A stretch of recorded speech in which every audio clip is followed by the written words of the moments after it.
Evangelho de Lucas, capítulo 11, versículos de 29 a 32. Concorrendo as multidões, começou a dizer: Esta geração é uma geração perversa. Pede um sinal, mas não lhe será dado outro sinal, senão o sinal do profeta Jonas. Porque, assim como Jonas foi um sinal para os ninivitas, assim o Filho do Homem será um sinal para esta geração. A rainha do sul levantar-se-á no dia do juízo contra os homens dessa geração e condená-los-á, porque veio da extremidade da terra ouvir a sabedoria de Salomão. Entretanto, eis aqui quem é mais do que Salomão. Os ninivitas levantar-se-ão no juízo contra essa geração e condená-lo-ão, porque fizeram penitência com a pregação de Jonas. Entretanto, eis aqui quem é mais do que Jonas. Palavra da salvação. Comentário Lucas 11, de 29 a 32, São Beda. O Senhor se via atacado de dois lados. Uns o caluniavam, dizendo que expulsava os demônios pela virtude de Beelzebu. A estes é que respondera até agora. Outros, tentando-o, pediam-lhe um sinal do céu. A esses começa a responder a partir de agora. Daí que siga, concorrendo às multidões, começou a dizer: esta geração é uma geração perversa. Nosso Senhor lhes concede um sinal, não dos céus, que eram indignos de ver, mas do fundo do inferno, o sinal da encarnação, e não da sua divindade, o sinal da paixão, e não da sua glorificação. Serão condenados não pelo poder de julgamento que terá Cristo, mas apenas pela comparação com feitos melhores. Daí que siga, porque veio da extremidade da terra ouvir a sabedoria de Salomão. Entretanto, eis aqui quem é mais do que Salomão. Nessa passagem da Vulgata, a palavra H-I-C não é o pronome este, mas o advérbio de lugar, aqui. E significa: está na vossa presença e vive no meio de vós alguém que é incomparavelmente melhor do que Salomão. Se a rainha do sul, de cujo lugar entre os eleitos não há dúvida, se levantará no juízo junto com os reprovados, está manifesto que para todos os mortais, bons e maus, haverá uma só ressurreição, e não se dará conforme as fábulas dos judeus, 1000 anos antes do juízo, mas no próprio tempo do juízo. Comentário Lucas 11, de 29 a 32, Santo Ambrósio. Palavras estas que indicam que o povo da sinagoga começa a desfigurar-se no momento em que a bem-aventurança da igreja passa a ser louvada. Ora, assim como foi Jonas um sinal para os ninivitas, assim será o Filho do Homem para os judeus. Daí que siga, pede um sinal, mas não lhe será dado outro sinal senão o sinal do profeta Jonas. A figura de Jonas, do mesmo modo como é um sinal da paixão do Senhor, é também um testemunho dos graves pecados que cometeram os judeus. Nele podemos notar tanto a profecia da divina majestade e o juízo da divina piedade, pois o exemplo dos ninivitas tanto nos pressagia a pena quanto nos indica o seu remédio. Daí que nem mesmo os judeus devam desesperar do perdão, desde que queiram fazer penitência. Ao condenar o povo judeu, nosso Senhor expressa de modo esplêndido o mistério da Igreja, que, à semelhança da Rainha do Sul, se reúne desde todos os cantos da terra, a fim de adquirir a sabedoria e ouvir as palavras do pacífico Salomão. E é uma verdadeira rainha, pois seu reino é indiviso e cresce da combinação de povos diversos e distantes num só corpo. Em sentido místico, a igreja consiste de duas coisas: ou em não saber pecar, o que tem a ver com a rainha do sul, ou em deixar de pecar, o que tem a ver com os ninivitas penitentes. A penitência, afinal, apaga o pecado e a sabedoria se previne dele. Carta de São Paulo aos Romanos, capítulo 1. De Paulo, servo de Jesus Messias, chamado a ser apóstolo, reservado para anunciar a boa notícia de Deus, prometida por seus profetas nas Escrituras Sagradas, a respeito do seu filho, nascido fisicamente da linhagem de Davi, a partir da ressurreição, estabelecido Filho de Deus, com poder pelo Espírito Santo. Por meio dele, recebemos a graça do apostolado, para que todos os povos respondam com a fé em seu nome, entre os quais sois também contados, chamados por Jesus Messias. A todos os que Deus amou e chamou a ser consagrados, que se encontram em Roma, paz e graça a vós da parte de Deus nosso Pai e de Jesus Messias e Senhor. Antes de tudo, por meio de Jesus Cristo, dou graças a meu Deus por vós, porque vossa fé é anunciada em todo o mundo. Tomo Deus como testemunha, a quem presto culto espiritual, anunciando a boa notícia de seu Filho, de que, sem cessar, vos recordo, sempre em minhas orações. Peço que, finalmente, se Deus quiser, possa realizar minha viagem para visitar-vos. Pois tenho vontade de vos ver para comunicar-vos algum dom espiritual que vos fortaleça, ou melhor, para partilhar convosco o mútuo consolo de nossa fé comum. Pois deveis saber que muitas vezes me propus ir visitar-vos a fim de colher entre vós algum fruto, como entre os demais povos. Mas até agora me impediram. Sinto-me devedor de gregos e bárbaros, de sábios e ignorantes. Daí meu propósito de anunciar a boa notícia a vós de Roma. Eu não me envergonho da boa notícia, que é uma força divina de salvação para todo aquele que crê. Primeiro o judeu, depois o grego. Nela se manifesta essa justiça de Deus, que liberta exclusivamente pela fé. Segundo aquele texto, quem é justo por crer salvará a vida. Do céu se revela a ira de Deus contra todo tipo de homens ímpios e injustos, que coíbem a verdade com injustiça. Pois o que se pode conhecer de Deus lhes é manifesto, já que Deus se manifestou a eles. Desde a criação do mundo, sua condição invisível, seu poder e divindade eternos se tornam acessíveis à razão para as criaturas.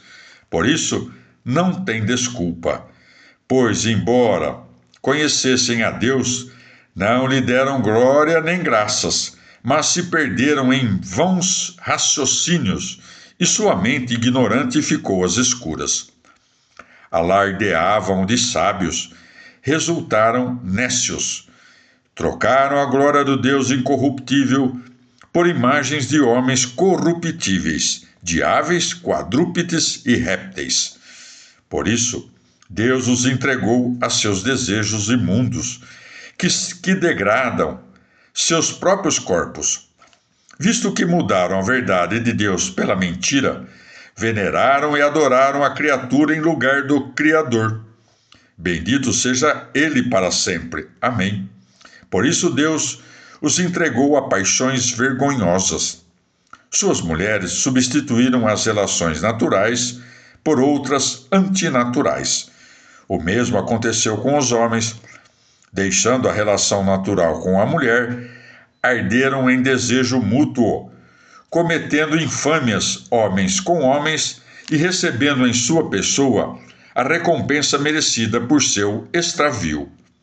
E visto que não aprovaram reconhecer a Deus, Deus os entregou a uma mente reprovada, para que fizessem o que não é devido. Então estão cheios de injustiça, maldade, cobiça, malignidade, estão cheios de inveja, homicídios, discórdias, fraudes, perversão. São difamadores, caluniadores, inimigos de Deus, soberbos, arrogantes, fanfarrões, criativos para o mal, rebeldes a seus pais, sem juízo, desleais, cruéis, sem piedade. E embora conheça a sentença de Deus, que os que assim agem são réus de morte, não somente o praticam, mas aprovam os que agem assim. Palavra do Senhor. Salmo 98. Cantai ao Senhor um cântico novo, porque fez maravilhas. Sua destra lhe deu a vitória, seu santo braço. O Senhor dá a conhecer sua vitória, revela sua justiça à vista dos povos. Lembrou-se de sua lealdade e fidelidade para com a casa de Israel. Os confins da terra contemplaram a vitória do nosso Deus. Aclamai o Senhor, terra inteira. Gritai, aclamai, tocai. Tocai a cítara para o Senhor, a cítara ao som de instrumentos. Com clarins e ao som de trombetas, aclamai diante do Senhor e Rei. Retumbe o mar e tudo o que ele contém, o orbe e todos os que nele habitam. Batam palmas os rios, aclamem juntas as montanhas, diante do Senhor que está chegando para governar a terra. Governará o orbe com justiça e os povos com retidão. Palavra do Senhor. Transposição cristã do Salmo 98, por Luiz Alonso. Essa reação que espera o remédio das injustiças com a vinda de novo monarca ou chefe está profundamente arraigada nos homens. É a necessidade e o direito de esperar. Os exemplos do Antigo Testamento não são exceção nem peculiaridade, são testemunhos de desejos e esperanças simplesmente humanos. A universalidade desse afã humano facilita a transposição do Salmo. Para fazê-la, fixamo-nos nos símbolos fundamentais e vinculados, o advento e o reinado. Advento deriva de vir. Em seu primeiro sentido, oferece-nos uma metáfora espacial, de movimentos em nossa direção. Concebemos um Deus distante que se aproxima e chega. O êxodo do Egito terminou com um anúncio sóbrio: cheguei, Juízes 5,14. Repete-o o êxodo da Babilônia. Também concebemos a encarnação como uma vinda de Deus ao mundo, quando a palavra se faz homem, vem ao mundo e habita entre nós. Não menos importante é o uso temporal do verbo. O hebreu representa-se o homem num ponto do tempo e vê o futuro vindo de atrás até alcançá-lo. Nas etimologias portuguesas percebemos concepção parecida. Chamamos o futuro de porvir, esperamos o vindouro, falamos do ano que vem, aspiramos quando chegará o dia. Os hebreus tardios chamaram a era escatológica de o mundo vindouro, e um título do Messias é o que deve vir. Nosso advento faz parte da concepção temporal, mais que da espacial. A teologia e a liturgia ensinam-nos a contar 3 adventos: a vinda histórica do Salvador ao mundo, sua vinda final ou parousia, a celebração litúrgica de ambas. O Salmo 98 é salmo de advento, seu caráter é litúrgico, seu símbolo pode abarcar qualquer vinda, desde o nascimento de Cristo até a parousia. No plano litúrgico, pode-se especificar sua vinda sacramental. A transposição desse símbolo é tão fácil que se pode usar o salmo pedagogicamente para ilustrar as leituras alegórica, tropológica e analógica do Antigo Testamento. Se o salmo fala do Senhor, nós celebramos sua vinda no Messias Senhor. O segundo símbolo do salmo é o reino ou reinado. O Messias vem para inaugurar novo regime, para pregar e estabelecer o reinado de Deus na história. Ensina-nos a pedir que venha teu reinado. Descreve-nos com muitas imagens o caráter e desenvolvimento do novo regime. O tema é tão central no Novo Testamento, sobretudo nos Evangelhos, que parece desatino querer resumi-lo aqui. Ainda que não seja demais recordar que um de seus conteúdos centrais é a justiça. Lido em chave cristã, o Salmo canta uma ação central de Deus na história: sua vitória sobre o pecado e a morte e a ressurreição de seu Filho. Esse é o dia em que agiu o Senhor. Foi um milagre patente. Salmo 118, 23. A ação maravilhosa, realizada à vista de todos, ação que inaugura a nova era definitiva da humanidade, que é o reinado de Deus. Pode-se falar de um canto novo. O primeiro cântico de Moisés, registrado em Êxodo 15, comemora a vitória de Deus sobre o Mar Vermelho e o exército egípcio. O título grego do Salmo 98 atribui-o a Davi. Na realidade, propusemos considerar esse salmo como celebração da vitória do Senhor sobre a Babilônia e como canto do segundo Êxodo. Em Apocalipse 15, 3, lemos que os vencedores da fera cantavam o cântico de Moisés, servo de Deus, e o cântico do Cordeiro, dizendo: Grandes e admiráveis são tuas obras, Senhor Deus, soberano de tudo. Justo e verdadeiro o teu proceder, Rei das nações. Apocalipse 5:9 cita o cântico novo, que cantavam os viventes e os anciãos em honra do Cordeiro. Em Apocalipse 14, 2-3, lemos: Ouvi também um fragor que descia do céu, parecido ao estrondo do oceano e ao estampido de forte trovão. Era o som dos citaristas que tocavam suas cítaras diante do trono, diante dos 4 viventes e dos anciãos, cantando um cântico novo. Ninguém podia aprender aquele cântico fora dos 144 mil, os adquiridos da terra.